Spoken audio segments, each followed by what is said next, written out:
We are all back in the Covenant of Tagalyn in Wales, somewhere in the southwestern part of Wales, I believe it is. Straight due west. Due west. Okay, it is west, though, for sure. Yeah, it's There's near the that rules coast. lawyer. Well, he created it, so he does. In the gosh Very darn fair. description, friend. It's his baby Covenant, so. And it's a very fine Covenant, too. I suggest you read up on it.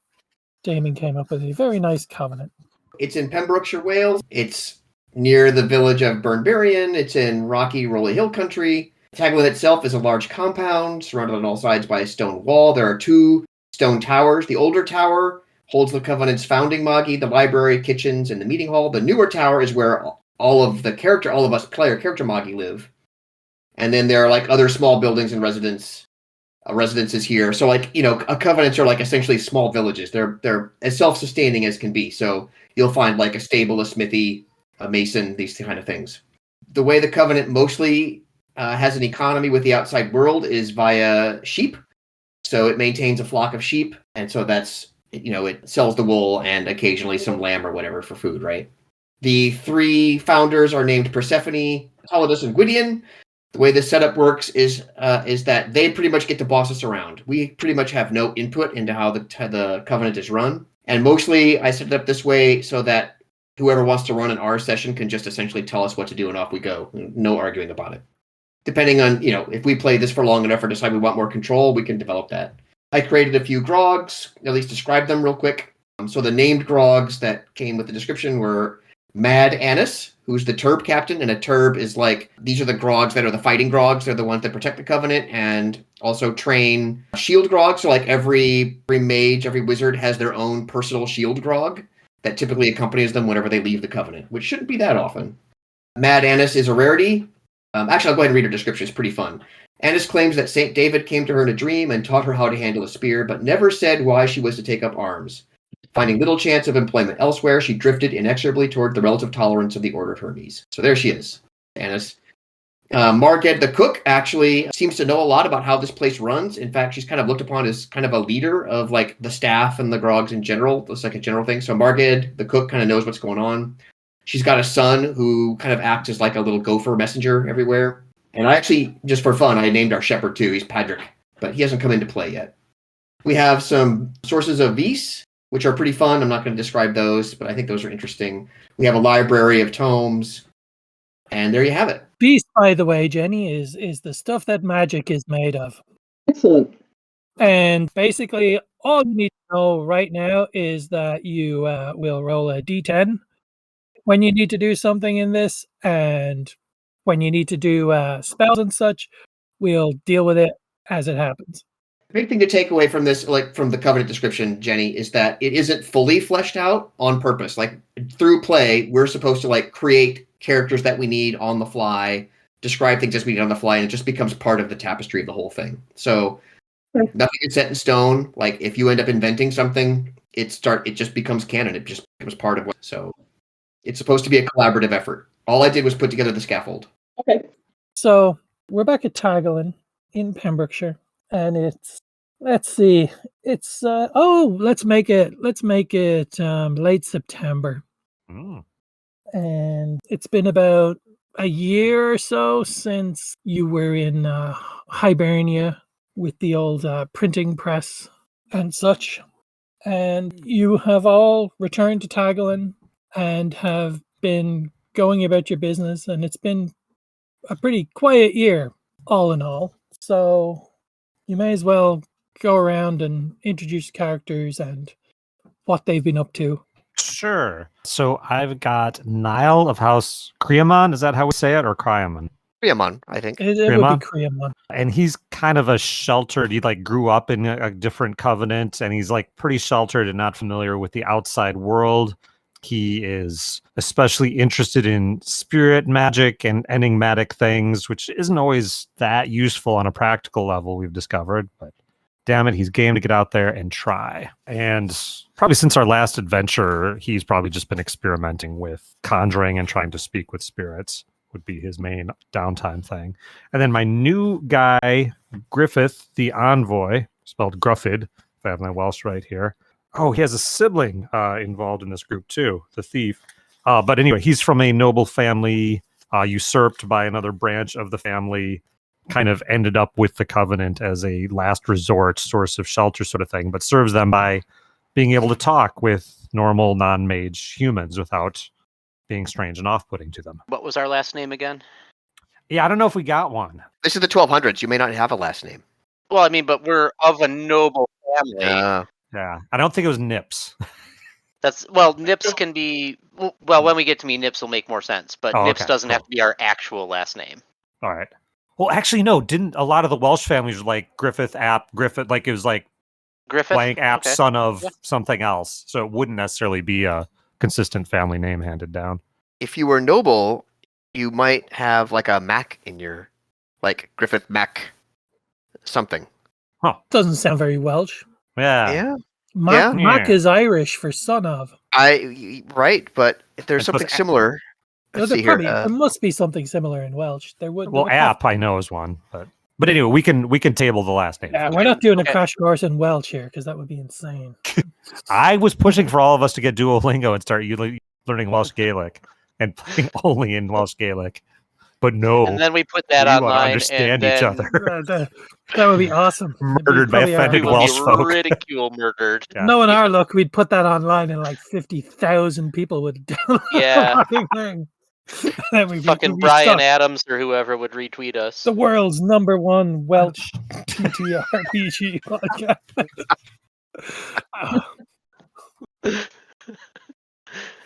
Who's next? Well, yeah, your sister can go next. Sure. The sister here is Arluene Nips, who is a gentlewoman thief who often hides out at the Covenant when she's waiting for the heat to cool down. She's been known to procure a few choice items for the Covenant here and there that miraculously came to be in her possession and in need of safekeeping. So there's kind of a symbiotic relationship there. And then my house flambeau wizard is Alwyn Rami Helms, who is, as the flambeau tend to be, he kind of likes the fire. He is surprisingly good. He's like, I can't remember if it was Lewis or Clark, but one of them was like, an absolutely stellar adventurer and then just a trash heap of a person when things weren't absolutely going insane. And he's kind of the same way. In the heat of the moment, he's on point. But then, lately, if it's been kind of a quiet year, he's kind of a sad alcoholic if he's not, if his life isn't in danger. So my wizard is Simon of Yerbaton. He has this miraculous ability to cure the pox. This is outside of any of his wizarding abilities. He's apparently born with this ability. It's been attributed to God. And so as he was growing up, he kind of was looked on as like almost like he was given a lot of reverence then. His apprenticeship was not good. In fact, his parents, the wizard who trained him, hates his guts and actually has it out for him. So Simon has tried to do the best he can to make himself scarce from the area where his wizard trainer was.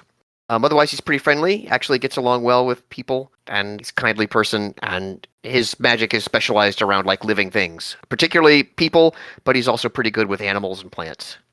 And the companion I have is Lugai. He's actually from Hibernia, so he's learning Welsh right now, although he's pretty quiet in general. He kind of, like most wizards, he kind of makes you feel unusual, but he gets along with animals really well. In fact, he has an owl. That's his constant companion. Seems to be able to talk with the owl pretty much like any other person. And he has to be gone. He's a woodsman, so he's really skilled, and he was also a mercenary fighter, so he's pretty good with almost any weapon you want to hand to him. He has to make himself scarce every winter. He has to go back to Ireland because there's a certain group of faerie over there that demand his presence every winter, and so he has to be there at their court. Cool. And is that like literally, just for my own geeky backstory, is that like from the solstice to the equinox? What's winter? The season. So okay, yeah, we'll say it's solstice to equinox. That sounds fine. Fairy shit just always in my head ties into celestial movements, so I was wondering. Right. So if for any reason we happen to be adventuring or doing something in the winter, Lugai just won't be there. Okay, so obviously haven't really formulated extra stuff for my character, but there are a couple things that I think I could add.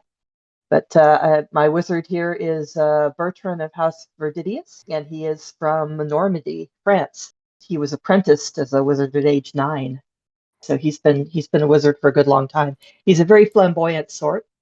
He likes the finer things in life. His family was noble, and this is all a bit middle class for him. So he's a bit of a snob about it.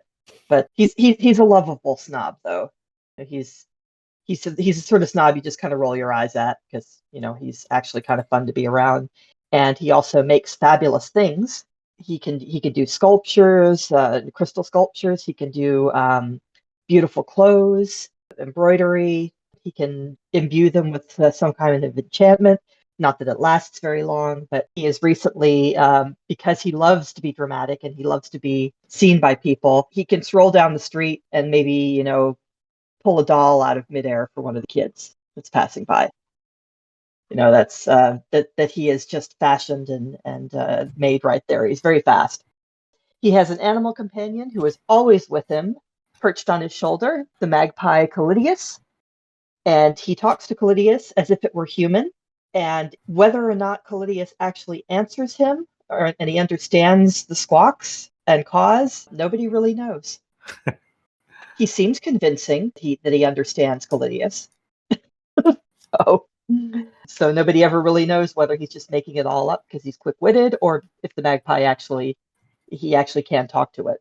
Then Callidius brings him rings and arrowheads, coins, and other metallic objects whose glint attracts its eye. Magpies love shiny things. And he does this because he loves his owner who feeds him leftovers from meals. So he always has a little extra on his plate that he can give to his bird. When Callidius brings these objects back, he attaches them to colored ribbons and he wears them around his person because his fall from nobility means that he can't really afford fine clothing anymore. So this is kind of his plumage, so to speak. Nice. And he draws a lot of his spellcasting abilities from this flamboyant decoration. And it says his colorful appearance and general amiability make him an ideal go-between for the Covenant and surrounding mundanes, as the mundanes do not find him as threatening as his fellow magi. But appearances are deceiving. So he has he seems to have a lot of hidden skills and talents. However, one of them is not flight. And this is a bit of a disappointment to him because he's been fashioning for a couple weeks now a magic carpet with beautiful silken threads and abandoned pieces of fabric that Callidius has found for him. But he can't seem to imbue it with the power of flight. So he just has this rolled up carpet I love it. that he's adding to it and hoping that one day he will either gain this ability or learn this ability or find somebody who is able to permanently enchant his magic carpet. I thought you might go off script, but I did not see magic carpet coming. I love it. Well, to be fair, non-magic carpet. To be fair, Non-functional magic carpet, otherwise known as carpet. Now listen. That's how I'm going to start love it. referring to the rugs in my because house. Yeah, this is a magic carpet that doesn't work.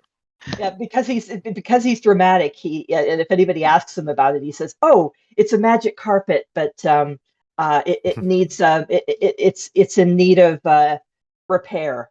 But there's no repair. He just doesn't know how to make it fly. Every single piece of color in that rug is just swimming in lead and mercury. So God, it's always one killjoy. You're jealous because you don't have a magic carpet. well, that's what I'm saying. There's plenty of metallic in that rug. Yes, but I'm saying that you're just jealous because you don't have a magpie carpet. I mean, a magic carpet. I absolutely am jealous of that. That's freaking brilliant. And honestly, if I could have any one magic item in my real life, it would be a flying rug. That would be it'd be interesting. I mean, just imagine all the strange you could get. I mean, Aladdin had it right. Like, God. Oh my God. Do you really think that would work, Cam? Just showing up at Yeah. bars with a rolled up carpet? if it actually worked, Ah, this is true. like I'm just picturing you at Mickey's standing there nursing a lime Ricky with just a giant roll of carpet perched on the bar beside you. It wouldn't be the weirdest thing I've said on the bar next to me. That's just true. It wouldn't be the weirdest thing I've seen in Mickey's either. But... So I'm gonna say it's like late evening, as I said, late September, sometime in the 13th century. What do you think your characters are doing right this moment? Whereabouts in the Covenant would they be located? You don't need to go into too much depth, or you can if you want. It's entirely up to yourself. I think Niall would there's like equivalents of like labs, right? Or like research rooms or Oh yeah, we each have our all the magi, all the wizards have their own quarters, which includes their own labs for sure. So that's where Niall is going to be in his personal lab. Honestly, Griffith is probably just hanging out, being bored out of his mind. I think he probably spends a lot of time that way. I'm assuming that there's a drinking establishment in the Covenant. Not a pub as such, but you can certainly get yourself various things to drink. I'm wondering if there's like anywhere where like all the people hang out. Who are we? If you're referring to your wizard, there not really. You could go to there's like the meeting room or the kitchens. I envision the kitchens being as kind of like a hangout spot. Like it's probably the closest. Like a despite the cook's Bailey hatred of that. Outsider. Okay. I would assume there's like a Bailey or such outside that the mundanes, that the grogs and such live in. Yeah. Right. Yeah, there will be that. Well, I was just thinking that maybe Bertrand would be like entertaining, holding forth, entertaining some table with his. Ooh. I said ooh. He said ooh. Yeah, that would make sense because Bertrand sounds like he's quite a gregarious chap. Yeah, he's. That's why I was asking if there was like a pub or a watering hole or something, because he would probably be down there showing off, basically. There's plenty of opportunity to show off for sure. Okay. There wouldn't be any kind of establishment like that. You're basically talking about like a wizard's monastic settlement here. Is what you're talking about. But you could be entertaining people in the courtyard. Yeah, I mean, there's plenty of places to do entertaining at. Like, there's no shortage of opportunity for you to do that. Absolutely. Okay. Simon is probably, if he's not in his lab, he might be, tending to some scrapes or bruises or something because he likes to do that. So one of those two options. Lugai is going to be probably not in the Covenant. He's probably going to be out and about, tromping through woods and whatnot. But, he'll be back at, before the day is done. Alwyn, in a drunken stupor, might have slipped on some steps and is potentially getting a scrape or a bruise tended to. And Arluellen might have just arrived at the Covenant, needing to lay low for a while, and is probably finding something to drink and maybe taking in... I'm sorry, I'm terrible with frickin' names. Jenny, your character who's holding court? Bertrand, yes. Yeah, Arluella might be having a beer and listening to Bertrand pontificate. Okay. It's evening, and there appears to be some commotion at the main gate of the Covenant that's drawing the attention of some of the guards. Hearing that, Arluellen would probably try to go see what's going on, but not get right in the middle of it in case it's trouble looking for her. Yeah, Griffith would go, and if it's not, like, obviously violent, he might be able to, like, if it's, trouble might be local lord demanding taxes. No, it doesn't appear to be, like, under attack or anything. It's just, there appears to be someone at the gate. Okay, yeah, Griffith will go see what's going on. He's kind of here to talk to outsiders. The guards look a little bit confused. They're looking around as if they're hoping someone a little higher up can assist them. Okay, and Bertram, you said for mages, actually, Bertram gets along with normals pretty well? Lugai does. Oh, no, but Jenny said, I think Jenny has quiet gift. Yeah, it says... or whatever. Gentle gift. Gentle gift, yeah. Yeah, okay, it says he's a good go-between for the Covenant and surrounding mundanes, because the mundanes find him very threatening. So at the sound of the commotion, Griffith will catch Bertrand's eye and see if they can go and see what the hullabaloo is at the gate. I'm game for that. Let's do it. They make their way through the guards and the general onlookers, and looking out over the gate, they see a very thin and filthy and emaciated man standing there. He is shoeless. Despite his state, he stands firmly erect and proud, despite displaying the loose flesh and the sagging stomach of clearly someone who is starving. And he raises up his hand, and holding in his hand, he has a white polished stone, and carved on the stone are a symbol of eyes and ears. And Bertrand of House Verditius immediately recognizes this stone as a symbol of the Advis per Veritas covenant, which is located several counties northeast of you. The man identifies himself in a calm, strong voice as William St. That is STJOHN, so William St. John, captain of the watch at the Covenant of Advis per Veritas near the village of Whitchurch. So I'll mumble to Bertrand. Should we invite him in? I would be interested to hear his story, if he has one. The man tersely explains that several months ago, the town of Whitchurch was laid waste by the plague, a plague that not even the spells of the Covenant's magi could vanquish. He then hastily adds, "Fear not, I have not brought this disease upon you. 'Twas nearly a month when I left Whitchurch. Were I infected, I would have fallen in the first week of my journey here. I have come to request alms of a fashion on behalf of my covenant, not myself. We shall certainly repay you if heaven grants us the opportunity." Okay, so we take you at your word that you are most likely not ill, but one of our brethren here actually deals with matters of the human body. If you'll forgive us, we'll summon some food for you and one of the magi here to confirm that you are not, in fact, infected. And if he is, Alwyn's got Ball of Abyssal Flame. That's your cure for everything. The man nods and says, "Your terms are acceptable," and then just sits down in the dirt outside the gate. Okay, so I'll dispatch one of the guards to go get Simon. And what the hell? How about we'll get another mage? I know we've got Alwyn nearby too. And then after sending them to the gate to bring some food along for this poor starving chap. And Arluen, who would have been back a bit, having seen her brother not raise any sort of alarm, and it's clearly not the local constabulary, would go ahead and approach. Oh, excellent. Okay. We can have her instead of Alwen, maybe. Yeah. You and I are on good terms, right? Like, I think so. I think we have our siblings differences. too, but we're on speaking terms, even if we're absolutely. sarcastic assholes to each other. Okay.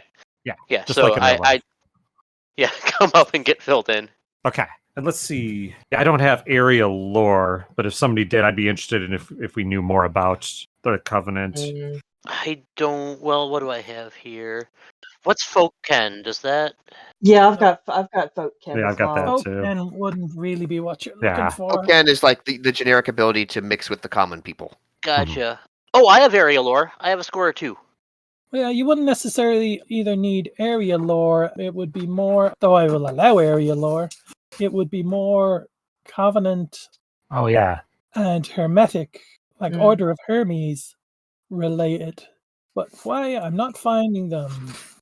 Okay, so while we catch Simon up on the situation when he arrives and we give some soup over to this poor soul, do our mages here, my mage isn't in this conversation, but do the mages here know about our relationship with this particular covenant? Give me an int roll, and then what should we throw in there? You say you don't have an area lore? So area lore has to be specialized in some specific spot. That is true. Like there's no just generic like, oh, I happen to be in France today and I've got area lore, so I can use it. It's like, no, it's you have to define where your area specialist is. that my thief who has area lore would be, I mean, this is the neighborhood she thiefs in, so she'd probably know the Tri-County area pretty darn well. Do we know where this area is? Do any of you have Order of Hermes lore? All the wizards would have at least a score of 1 in it. Because I'm wondering if we detected any kind of accent, because I've got some pretty significant language skills. Oh, he is English with a hint of Welsh. Oh, well, never mind. I'm not great at navigating 2 big character sheets yet. I'm sorry, guys, but Alwyn does have an area lore of 2 and a Hermes lore of 1. Well, that's probably the most relevant, the Hermes lore. Yeah. I would suggest that the people that need to know whether or not we have any relationship with this covenant are the founders, Persephone, Toledo, or Gwydion. Well, you hate to bother them with every little thing. Yeah, well, you just go ahead and give me an int in area lore or an int in Hermes lore, whichever one you want. So it'll be a D10 plus your intelligence plus area lore, or or Hermes lore, whichever. Yeah, whichever. So 10 plus 2 plus 2. Our first die roll of the night. 12. Yeah, Alwyn is aware that the Covenant of Advis per Veritas was led by a magus by the name of Silber Wisehand. I relay that. That's what Alwyn knows of it. So I explained the whole plague angle to Simon. I don't know if it lies in your ability to determine if he is infected. Absolutely. So you're also all welcome to make these rolls to see if your characters do know any tidbits of information about this other covenant. Sure. So Simon's first order of business, though, is to see, is this person ill? Oh, this person is clearly very, very emaciated. He's a tall man with short hair and trimmed beard, which are like elegantly curled. He wears a cap of steel and a coat of mail bearing the arms of presumably his family. It's like of an alligator-like dragon's head joined to a lion's body, surrounded by a fleur-de-lis. Despite his emaciated state, he carries himself very proudly. He seems very well educated and respectful. Right, but he's not poisoned. He's not ill. He's just undernourished. Yeah, I don't believe Simon needs to make a roll for anything here. No, Simon, no, he just seems malnourished and exhausted. Okay. His feet are like leathery but still just cut by stones and whatever. He's clearly been walking for weeks. Yeah, what is the distance to this other covenant? We'd all just know that, right? At least a week's ride. Thank you. Ride. Wow. I can still temporarily relieve his physical discomforts, even without spending any weeks with the Chirurgeon's healing touch. So I'll just cast that, and he'll at least feel better for a while. Wow, we're not even out of the gate, and there's magic going already. Nice. I can make him feel nothing forever. Yeah, there's no chance for me to fail it, so I'm not even going to bother rolling. It just goes off. Okay, well then let's welcome him into the Covenant, sit him down, let him rest, eat some food, and then... So he has a request for us, so I'll consult with the mages. Should we see if one of the founders is around? So for what it's worth, just because you said all of us could roll, Simon has an area lore specifically for the environs around Tagalyn. Sure. And I got a 14. Oh, 14. You're aware of this town of Whitchurch? You've heard a story that in pagan times, the people there sacrificed to a particularly vain and acquisitive spirit known as A Fienle. That's A apostrophe F-I-E-N L. That doesn't make any sense. Yes, that makes no sense. Christ is our Lord and Savior. I look up at the sky quick just to make sure that... Don't make fun of God. I'm not. Simon is a godly person. No, this guy's cool because he works for a Covenant, so we don't have to... The mages don't have to fake it here. Yeah, Whitchurch, infested by plague. I'm starting to take some notes here. Led by whom?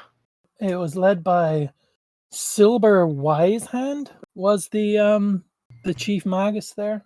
Led by Silber Wisehand. And what did I just learn then? The bit that we're adding in?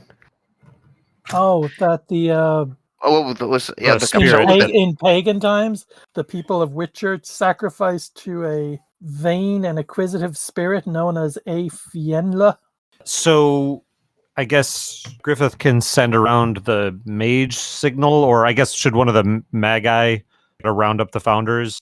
It's kind of beyond Griffith's place, I think, to do that and arrange an audience. what was the name of the covenant again? And what was this guy's name? This guy's name is William St. John. Oh, that's right, William St. John, right? William St. John, Of Covenant. captain of the watch of the covenant of Advis per Veritas. Veritas. Any relation to Verdidius? No. Nope. Well, this man does seem noble, and I, of course, am from the nobility, as I keep reminding everybody, whether they want to know it or not. He says, I am merely a humble servant, sir. Okay. All right. Can we pull Um, together a conclave of whichever founders are here, and hopefully junior mages can attend and listen in? Let's do Yeah, it. would Alwyn go find the a founder, or would he find a page to send a message? Whatever that would take. You're a wizard. You could just go do it. I didn't know if it was okay. Yeah, I'll go do it. I mean, we're inventing our relationship right now, right? Yeah. So I think the standard method is to just conjure up this ball of abyssal flame, and that's kind of the right. signal and then, that for and then everybody they to see gather. that, and everybody shows up. like the bat signal. Yep. Yes, but an all-encompassing flame. Like seriously, if you want the founders there now, that's probably the way to do it. Yeah, burn down their tower. That'll get their attention. Yes. Yes, I will go see if they're available and where they would like to have said meeting. Yeah, okay. So the founders, of course, Persephone and Toledas Sanguidian are all present and all agree to meet with William St. John. They can verify from the stone that he carries that he is indeed a representative of Advis per Veritas Covenant.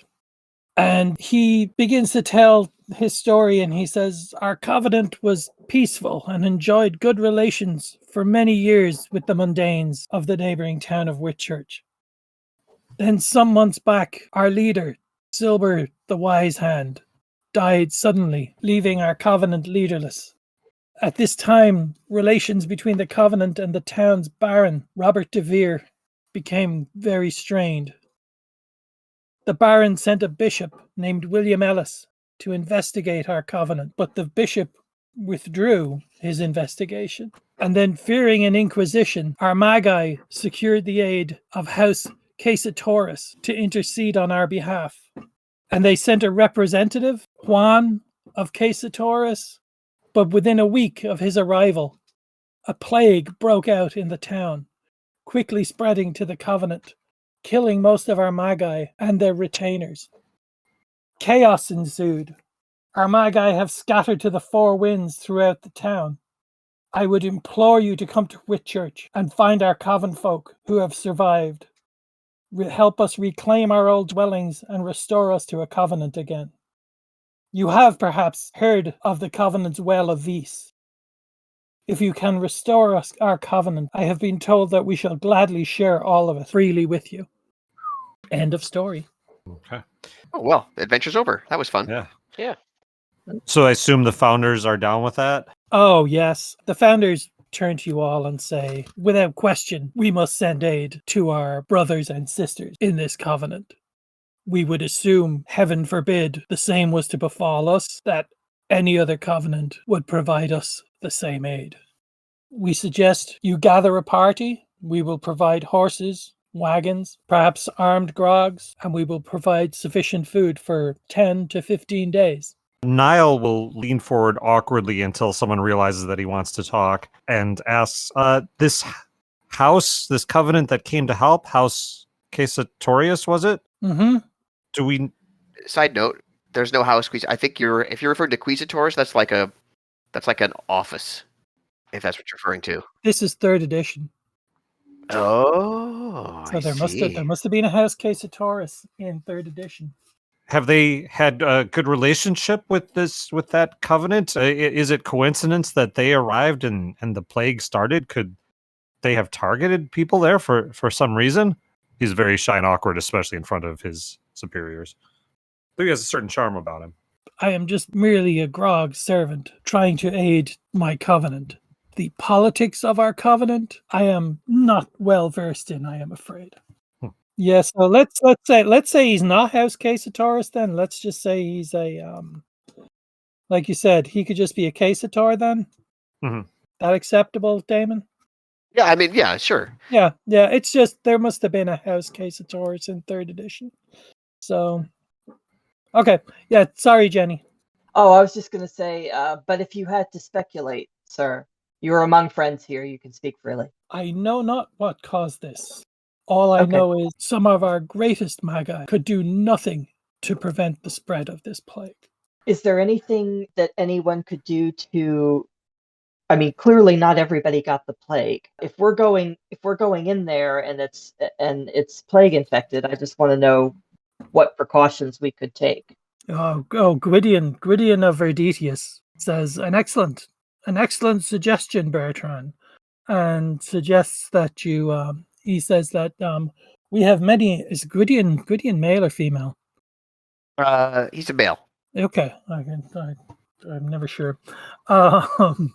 We have many texts in our library, and I do believe we have a particularly good text on an incidence of plague in the 10th century, and I'm sure it is well worth investigating. Okay. Research. Yeah, Niall would be happy to help hit the books. Simon is definitely interested in there was a plague. Oh yeah, that's up your alley. Yeah, he's like, and it wasn't really stopped by. Like he's all over this. He's like, you could tell he's like licking his chops. This is his thing. This is his jam. He's ready to go with this. And then Persephone interjects, I believe we also have an extensive history of all of the covenants in this region, also in our library, which you may also wish to investigate. Well, there you go, book fiends. How about it? Simon will immediately tackle the history book on 10th century plague. Alwyn, that's not really his jam, but whatever gets us on the road faster at this point, so he will certainly assist anybody who's more serious about the research. Niall would be happy to read up on the history of that covenant. What's the plan? Are we going to leave as soon as the morning, or? I'll probably take a day it'd take at least a day probably just to gather the right shit. Oh, true. I mean, it's already been and if we're reading, that's going to take a bit. Like 2 days of prep work isn't gonna Right. really make or break here. I mean, this is the 13th century, right? Like you talk about, it'll take you 2 or 3 days to gather stuff together. No one's going to bat an eye. This is not now, like. How long would it take wagons. by flying carpet? Oh, right. If only we had one. Oh, well, if we could make the darn thing fly. I mean, Bertrand could walk. I mean, I'm going to take this seriously. I know you guys are all laughing your asses off there, but I'm going to take this seriously and see if there's anybody in the covenant besides us who can enchant my carpet. He goes out and his magpie and Damon's owl are there dancing, going, I've seen just about everything, but whatever. Never seen a carpet fly. Got to do a Dumbo reference, but then I thought, hold on, no, that hasn't aged well anymore. No, it's not really aged well, no. sadly. So I'm picturing Bertrand, and we see Bertrand on the carpet, kind of like coasting along in the background, but then you pan out and you see it's just 4 grogs, one at each corner, carrying the carpet. Hey, whatever works, man. If I had to get there by cheating. I mean, Jenny, if you get really interested in Ars, like there's like literally rules for how to like enchant stuff. Yeah. Well, I mean, you can do it. The thing is, he knows how to enchant things quite well. Just not, I mean, mostly like metal objects and stuff. And he can't enchant anything to fly. He's not good enough. He's not good enough. I could send you so many Ars Magica supplements that you would crawl under a blanket and cry. Yes, I'm actually pretty convinced of that. Yes. If you can think of something, there's a book on it. Well, then in that case, it is not beyond the realm of possibility that a carpet can fly. No. Oh, definitely not. Hopefully, before the end of this game, a carpet will fly. Well, figure it out somehow. Well, I guess I'll go start researching how to make carpets fly yet again, but to see if there's some kind of thing I missed. Okay. Okay, so if it's okay, I'll roll for my research. Oops, I'm looking at the wrong character sheet, of course. So I'm assuming intelligence. I don't know, would that be? I assume it's all in Latin, Yes, it would and be. it kind of obscure. So how about intelligence plus Latin because I'm Sure. reading somebody's unique handwriting and phraseology and grammar. Sure. And I don't know if there's any, like I said, Alwyn was happy to assist. Is there an assist mechanic or anything I can do? Not really. I'm pretty good at Latin too. Yeah, me too. Okay. I've got a pretty No, high that's fine. score. Then Yeah, all the Alwyn's wizards can read Latin. Alwyn's Okay. just assisting for flavor. Yeah, I imagine this is quite an easy roll, so it should be anyway. Is there a role for just reading It's a history? 14. Oh yes, absolutely. So I'm like trying to go through what I imagine is a dense tome, fairly quickly. and you're to looking understand you're it, yeah. looking for a history of Advis per Veritas. Yeah. All right. And yeah, you find this. Advis per Veritas is a small covenant outside the village of Whitchurch within the Stonehenge Tribunal. We know it primarily for its ever-renewing source of vis. Though not a direct ally of House Tremere, it shares many of our interests and should be regarded as friendly at least. This covenant values peace, tranquility, and the goodwill of its surrounding mundanes. In the distant past, pagan wizards worshipped at the site of Advis per Veritas. Needlestone, now the Tower of the Covenant, once contained an altar to a heathen god. This deity, Afienla, supposedly served as defender of the land. Christian doctrine holds that he once belonged to the Order of Angels, but lost his rank through pride. Whatever the case, his worship all but ended with the appearance of the true faith. By the time of Hercules, only a few hedge wizards of the most wicked sort still followed Afienla's call. Rumors say that the most powerful of those priests was, in fact, Afienla himself, posing as a human. Hercules drove off the last worshippers of Afienla. His saga culminated in a duel of spells atop Needlestone. From reports gathered at the time, Hercules and the last surviving priest fought a form of Sertamen, the wizard's duel. The priest of Afienla called up the spirits of his dead followers to fight for him. Nevertheless, the priest finally yielded. After his surrender, the priest spoke these words: "You have stripped me of temple, people, and rank, so it must be. But know ye this, that Needlestone is an embodiment of Whitchurch, and the people therein. When that town vanishes, your vis will die with it. Then your descendants will have to contend with me once again." Hercules insisted that Afienla was a figure of pure myth. He claimed that no spirit by that name ever existed. Nevertheless, he also maintained that if people ever left Whitchurch, the vis of Needlestone would also vanish. Therefore, the magi of the covenant have always taken care of their neighbors. From our point of view, this means they are mundane allies. Depending on our approach, these common folk may become allies of House Tremere as well. Advis per Veritas also has a most interesting relationship with the merchants of the House Venenza. Somewhere in the Covenant's past, it acquired a moderate quantity of gold. I suspect that some magus paid it to the Covenant in return for vis, left thinking he'd gotten quite the better of the deal. Whatever the gold's origin, the magi entrusted it to Venin the Venetian. He used it to purchase goods from Byzantium, then sold for a profit. Instead of claiming the original gold, the magi merely took a share of the excess. Venenzo then hired another ship, repeated the process. I, for one, suspect that this custom of brokerage and investment will become widespread.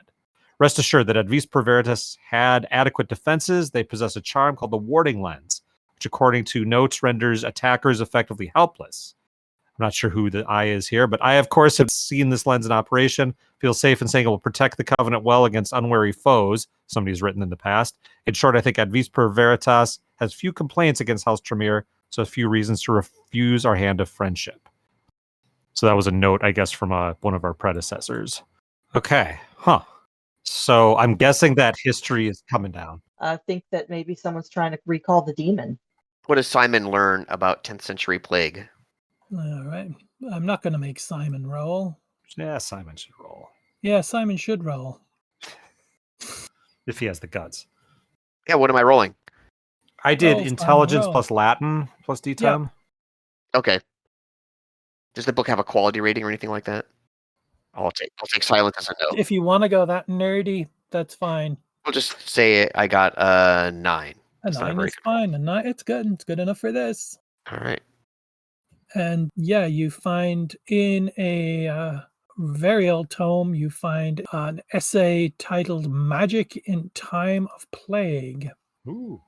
Mm. Oh dear. Written by Magus Lot of House Bjornir in the year 950. Okay. Shall I read this aloud then as well? Oh, yeah. Excellent. Story time. All right. From the year 950. To enter that city was to die, for creatures of fur and warm skin. I went in the form of a snake, and explored to my heart's content. I absorbed each detail with the passionless gaze of the reptile, and felt not a hint of pity or disgust. Now that my form has resumed humanity, I am left with the memories. I tell you, I am frightened by the plague, but I am more frightened by the numbness of my own serpent's heart. I would not take that shape again for any cause, nor for any prize. The first thing one sees in the city is corpses. I crawled across more Norsemen than I dare count, all cheated of their place in Valhalla. That, I soon learned, is what frightened them. No Viking fears to die, but none can stomach the ignominy of death by disease. Years later, in human shape, I stalked with a survivor from that town. He told me this: those who die quietly have no place with Odin. I do not care what their bloodthirsty god demands. I only know that the plague victims I saw did not die quietly. The most one could say is that a few died quickly when they took the plague in the lungs. Victims moaned with fever and shook with cramps. At the end, they would shudder madly and collapse. The disease began with heat, spasms, and swellings, which gradually developed into true buboes. Sometimes the buboes would burst and expel pus. Then the victim had a chance to live. However, no use of force could make the buboes erupt if they did not choose to. I saw Norsemen hack at their sores with great war axes, all in vain. The tools of physicians seemed no better, nor did spells, either those cast by Viking wizards nor the orthodox incantations of Creo Corporum.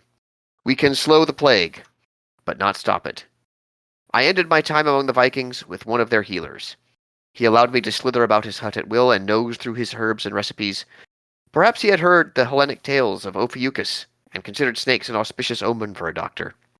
And perhaps I was an omen, for he eventually saved his people from their disaster. This doctor concocted a certain tea from the grass we call bitter cane. This drug could not cure the plague, but it could delay the victim's death for weeks and even months. To survive, one needed dose after dose of the drug. I anticipated more fighting as the bitter cane grew scarce. However, I had misjudged the Vikings. Their warriors divided the bitter cane honestly among themselves. Then they boarded their longships and sailed for the Scottish coast. Upon reaching land, they hurled themselves upon the strongest keeps of the region. All fell in the resulting battles. The Vikings died in battle just as their honor demanded. They also achieved another feat dear to every warrior's heart. A few weeks later, the plague broke out in Scotland and spread down the island to Londonium itself. Hence, the Vikings slew many times the number they lost. Well, happy ending anyway. I guess. All involved. Some good writing, I must say. All right. Well, we got to get some snake tea or whatever it is he was Bitter cane. saying. The bitter cane. Thank you. Yeah, is anybody good at herbalism stuff or survival or anything like that? So where we could... Let's see what your sister. Lugai's pretty good at that stuff. Oh, good point. Lugai's that's like his deal, isn't it? That's one of Lugai's deals, is tramping about Los Wilderness. Absolutely. I do have my dowsing virtue. Oh, what can you find? Let's find the rules on dowsing. Let me start flipping through shit. I mean, maybe it's anything. I don't really remember. But that'd be pretty cool. Between you and Lugai, that should work out. Yeah, I would definitely go with Lugai, because I bet Lugai knows the, 5 square mile radius a lot better than I do. As you can probably tell, this adventure is going to be pretty dark. Mm-hmm. That seems fine. I mean, do our stores at the Covenant has bitter cane a commonly used thing in magic, or which we might have some on hand, or can we gather it? I do not believe so. I do not think you will have it to hand in the Covenant. I will figure out dowsing as soon as I can here. You haven't heard of this bitter cane before, and none of your I assume you check through various tomes in the laboratories and such, and you find no reference to it. Huh. Well, while they're all searching for that, am I having any luck with my magic carpet? I think the crafting stuff is more of a takes months to do than days. Oh, okay. Yeah, like actually I'm just enchanting objects trying to takes a think while. what I could help. Yeah, I was just trying to think of what I could do to assist here. Yeah. Since your part of your deal is things imbued with magical energy, my thing, that Covenant had a charm called the Warding Lens, which was supposed to render attackers effectively helpless. So you could hit the books and see if you could find anything about that legendary Warding Lens, because that Okay. might be a factor when we go there. I don't know. That sounds good. Yeah, I'd be happy to look and see if what's the deal with the warding lens. So that could Okay. that'd be like a research roll of some sort, column. Yes. What do I need for that? It would be int and Latin would be fine. Okay. So my Latin is 4, so that's a D10. I'm gonna have to roll this old school, by the way. Okay, so it's D10 plus 4. Is that it? Plus your intelligence, which is 3, it looks like. So everything plus Let me take 7. a look. Yes. Okay, so roll plus 7. And that would be a 9. The only thing you find is a roughly drawn sketch, and it appears to show a spherical object Mm-hmm. and a man crawling blindly on the ground below it. And then written below that, it says, "The warding lens of ad vis per veritas." That's all it says. All right, we'll give a Oh. sense of what it might look like anyway. Yeah, it's kind of useless though. We'll see. Okay, well we got something. And something ain't nothing. Okay. All right, that's our research, I think, column. And I don't know that my companion has anything he could do really in advance. I mean, he would be involved in helping organize the expedition, but that's about it. Yeah, William St. John insists on riding along with you. Hopefully in better health after a day or two of rest and food. Hopefully. He still looks like he's been through the ringer. He still looks deeply unhealthy. Can Damon just kind of buff him as we go? I mean, just We've give him got food. one of the better I could- medics around. Yeah, I mean, we can certainly. It'll be up to the founders whether they give us any vis, so I could permanently do some healing if we have some vis we can blow. But if they don't want to give us any vis, then I can only temporarily make them feel better, which is fine. That's not a problem, really. Yeah, they're unable to spare any V's.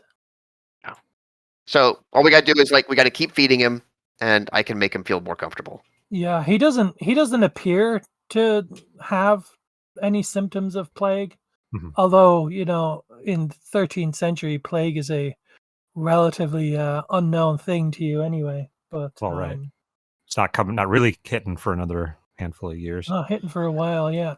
I wanted to ask him, he came, did somebody send him? Is he is he in contact with members of the Covenant? He came of his own volition. Okay. So we'll be starting from scratch. Got it. Do we know if there's any bitter cane in the nearby surroundings, or are Lugai and or Cam's character going to have to seek it out somewhere near to where our destination lies?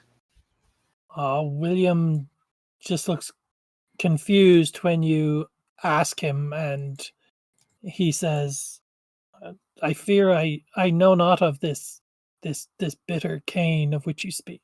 Was that a question for the GM, not for William? It was a question for the GM, and that's his way of answering it. But that is my way of answering it. But all right. But none of us know what this bitter cane is. It sounded like. No. I can